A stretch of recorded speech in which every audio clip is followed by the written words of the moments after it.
Beyoncé hasn't cooked her own meal since 2008.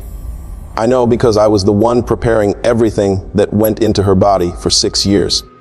What I thought was nutritional consulting turned into something that still wakes me up screaming at 3 a.m. Before they find me, before my name disappears from every employment record, like the others, you need to understand something about what celebrities actually consume. It's not about organic vegetables or superfoods. It's about preparation.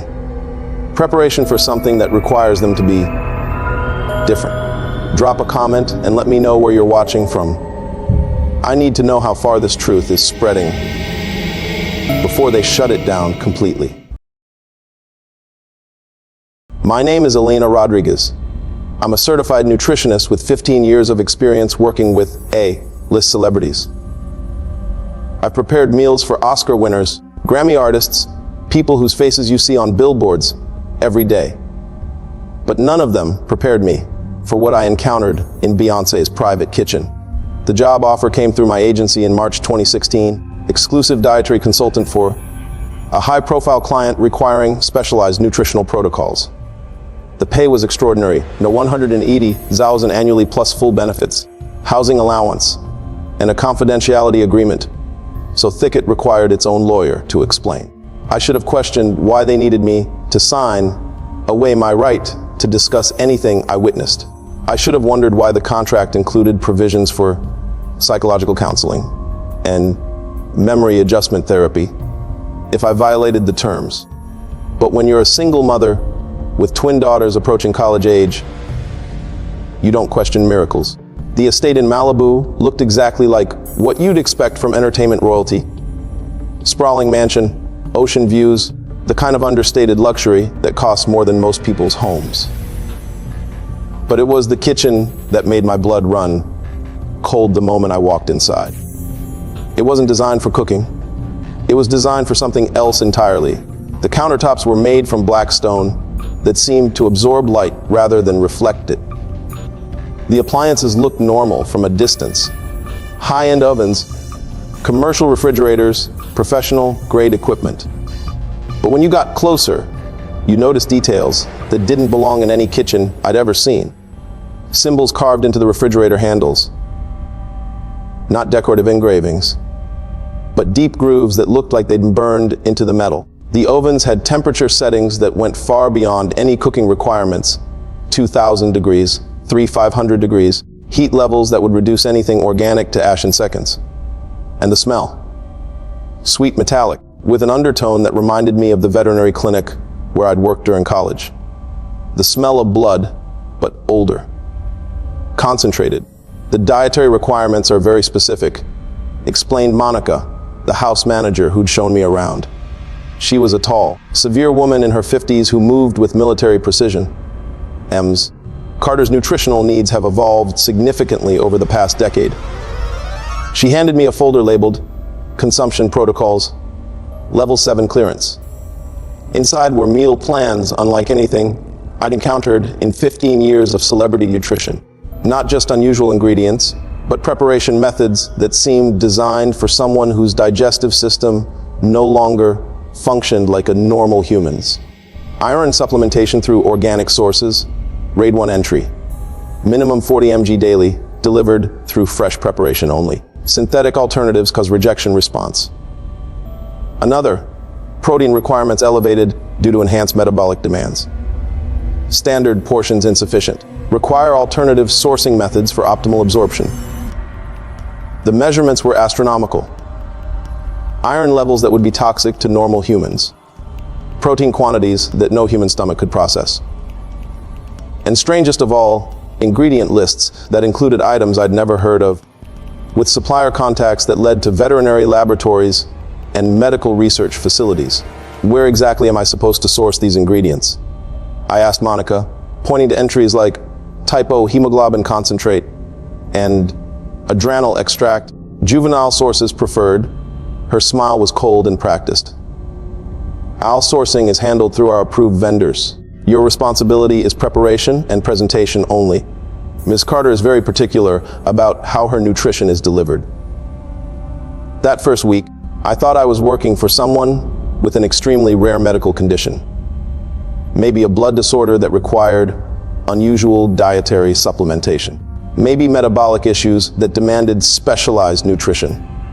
I'd worked with celebrities who had bizarre health requirements before, but it was the delivery schedule that made me realize this wasn't about medical necessity.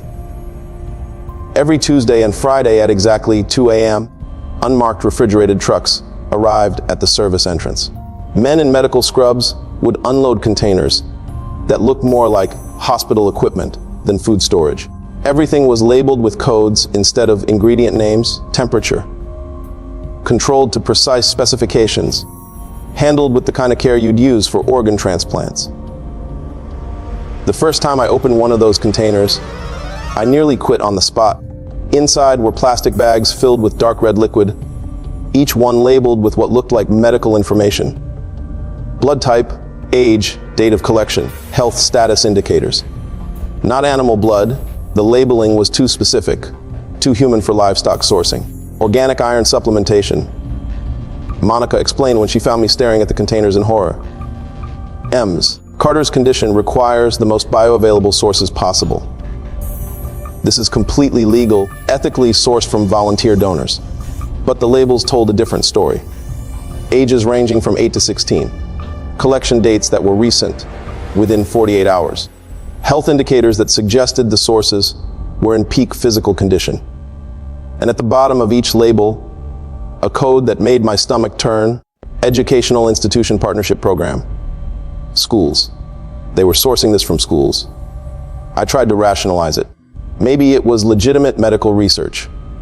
Maybe these were donated samples from routine blood drives. Maybe the age indicators were mislabeled or referred to something else entirely. But that night, I did something that probably saved my life and definitely destroyed it. I photographed everything. The ingredient labels, the delivery schedules, the preparation instructions that read more like medical procedures than cooking directions. And hidden in my phone's encrypted storage, I began documenting evidence of what I was being asked to prepare for one of the world's most famous women. The meals themselves were unlike anything in culinary school.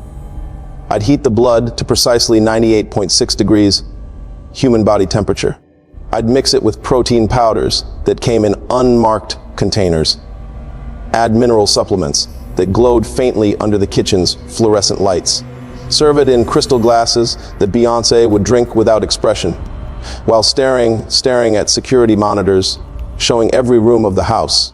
How long have you been preparing these supplements? I asked Monica after my second week. EMS. Carter's dietary evolution began in 2008. She replied matter-of-factly, around the time of her first major transformation. Her energy requirements increased dramatically after certain procedures. What kind of procedures? Monica's expression hardened. The kind that allow someone to maintain the level of performance Ms. Carter demonstrates. Do you think normal human physiology could sustain her touring schedule, her creative output, her influence across multiple industries? The implication hit me like ice water. This wasn't just about nutrition. This was about enhancement, modification, changing human biology to support capabilities that normal humans couldn't maintain. But it was what happened during my third week that made me understand the true scope of what I was witnessing. Beyoncé came to the kitchen personally for the first time since I'd started working there. Not for a meal, but to inspect the preparation area before what Monica called a significant consumption event. She looked exactly like her public appearances: flawless skin, perfect hair, the kind of presence that fills a room. But when she moved, something was wrong. Her steps were too fluid, too precise, like someone who'd learned to control their body at a level normal humans never achieve. And her eyes. In person, without stage lighting or camera filters, I could see that her pupils reflected light differently. Not quite human, but not obviously artificial either. Like looking at someone through water. The preparation tonight is critical, she said, her voice carrying harmonics I'd never heard from a human throat. We're expecting special guests, and everything must be perfect. She walked to the industrial refrigerator and pulled out containers I'd never seen before.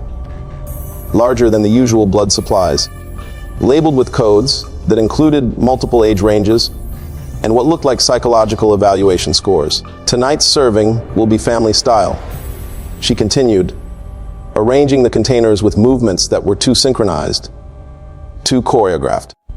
Multiple generations, multiple sources, optimal variety for our requirements.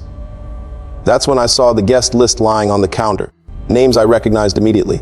Blue Ivy Carter, Sir Carter, Rumi Carter. Her children ages ranging from 6 to 11, all scheduled for what the document called nutritional orientation sessions. My blood turned to ice. This wasn't just about Beyoncé's bizarre dietary requirements.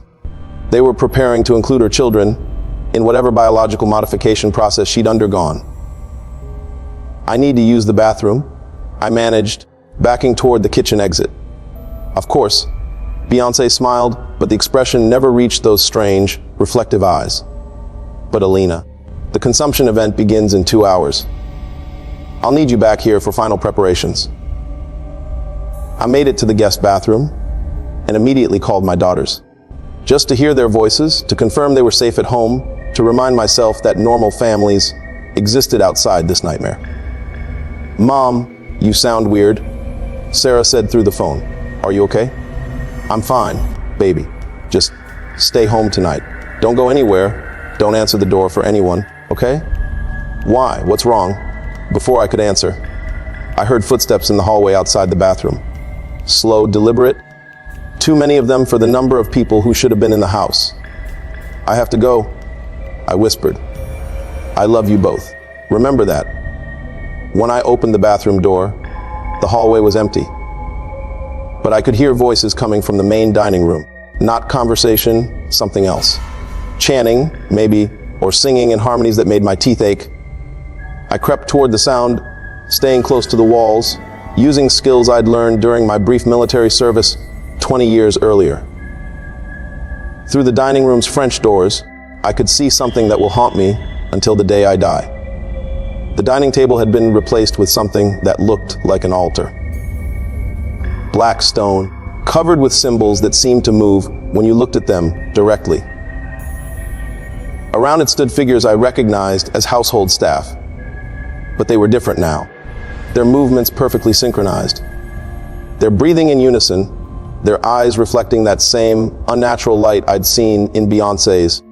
And at the center of it all, Beyoncé herself, but transformed. Her skin had taken on a luminescent quality, like light was emanating from beneath the surface. Her hair moved without wind, flowing like it was underwater. When she spoke, her voice carried frequencies that bypassed my ears and vibrated directly in my bones. "The children will join us tonight," she said to the assembled figures. Blue Ivy first, as she shown the most receptivity to the preparation process. Then the twins, once we've confirmed optimal adaptation protocols.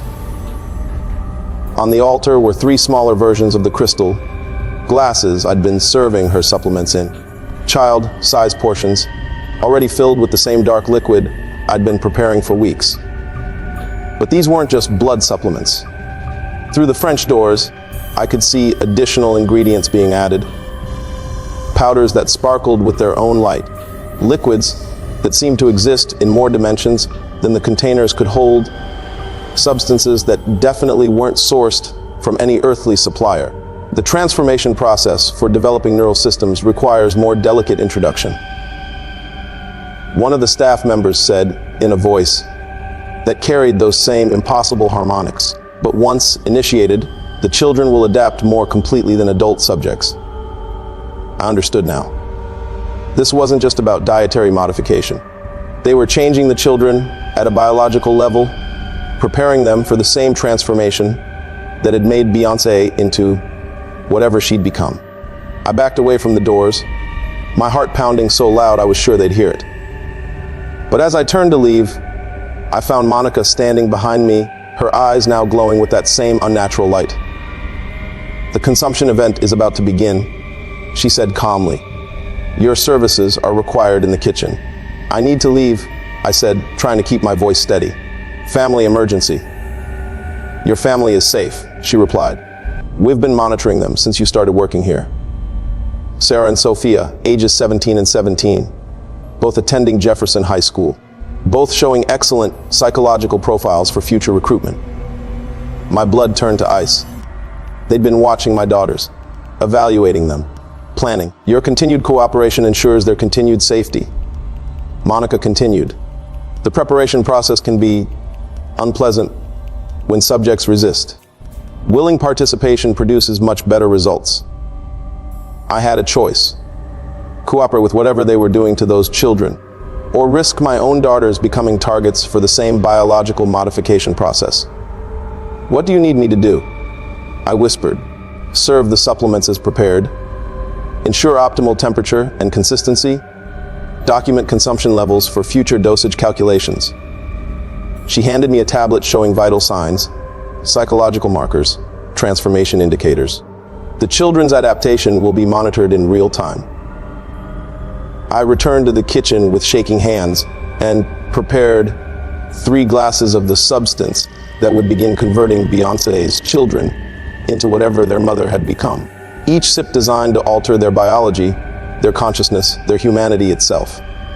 But as I worked, I made a decision that probably saved those children and definitely marked me for death. I replaced the enhancement chemicals with saline solution. Not all of it. They would have detected complete substitution, but enough to dilute the concentration, to slow the transformation process, to buy time for someone to intervene before permanent changes took hold. As I served the glasses to 3 beautiful children who had no idea what was being done to them, I activated the recording function on my phone, documenting everything for evidence that someone, somewhere, might be able to use to stop this. Blue Ivy drank first, her mother's hands on her shoulders, whispering encouragement in languages that definitely weren't human. The twins followed, trusting their mother completely, unaware that each sip was designed to rob them of their humanity. But because of my substitution, the transformation was incomplete. Instead of the smooth adaptation Monica had described, the children began experiencing adverse reactions. Nausea, disorientation, their small bodies rejecting the modification process. Something's wrong, Beyoncé said, her voice carrying dangerous harmonics. The integration isn't proceeding as calculated. Monica looked at the vital sign monitors, then at me with suspicion that made my blood freeze. The preparation ratios may have been adjusted. They knew. Maybe not exactly what I'd done, but they knew someone had interfered with their procedure. Secure the children, Beyoncé ordered. Initiate emergency protocols, and bring me the nutritionist. I was already moving, grabbing my phone and running toward the service exit. Behind me, I could hear inhuman voices raised in anger, footsteps that sounded like they belonged to more than just the staff I'd seen earlier. I made it to my car and drove straight to the nearest police station, where I tried to explain what I'd witnessed to officers who looked at me like I was having a psychotic break. Mom, you're claiming that Beyoncé Carter was trying to transform her children into... what exactly? The desk sergeant asked with barely concealed amusement. I don't know what exactly. I said, showing him the photos and recordings on my phone. But look at this. Look at the ingredients, the preparation methods, the monitoring equipment. But when he examined my phone, the files weren't there. Every photo, every recording, every piece of evidence I'd documented had been wiped remotely while I was driving to the station. Sometimes celebrity employment can be stressful, the sergeant said with patronizing kindness. Why don't you go home, get some rest, and if you still feel like filing a report tomorrow?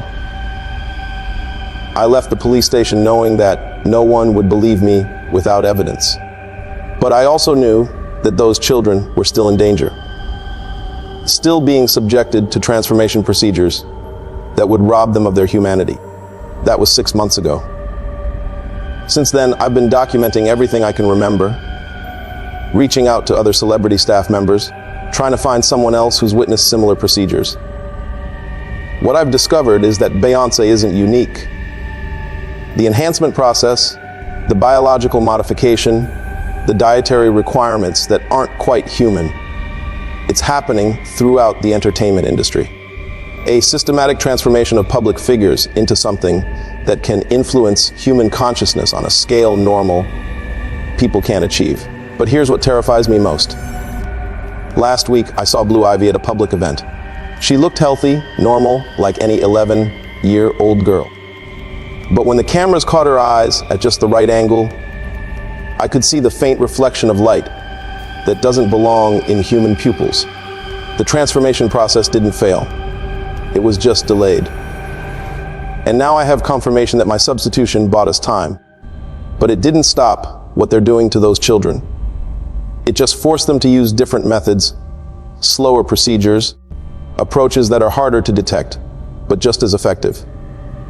If you're watching this, if you're sharing this story, pay attention to celebrity children in the coming months. Watch their eyes in interviews. Listen to their voices for harmonics that don't sound quite human. Notice if their movements become too fluid, too coordinated for their age. And if you have children of your own, be very careful about any educational opportunities or talent development programs that come with unusually generous benefits. Sometimes the price of elite access is higher than money. Sometimes it costs everything that makes your child human. The consumption event I witnessed was just the beginning. The transformation of celebrity children is accelerating, and each successful modification makes the next one easier to hide, harder to detect, more likely to succeed. Comment below if you've noticed changes in celebrity children lately. Drop a name if you think someone's child has been modified. But be careful what you say. They're monitoring social media now, looking for people who've noticed too much. Like this video if you're still human. Subscribe before they make me disappear. And whatever you do, never let your children accept invitations to private events with celebrity families. Some opportunities cost more than money. Some cost everything that makes them your child. I learned that too late to save Blue Ivy, sir. And Rumi. Don't let it be too late for yours.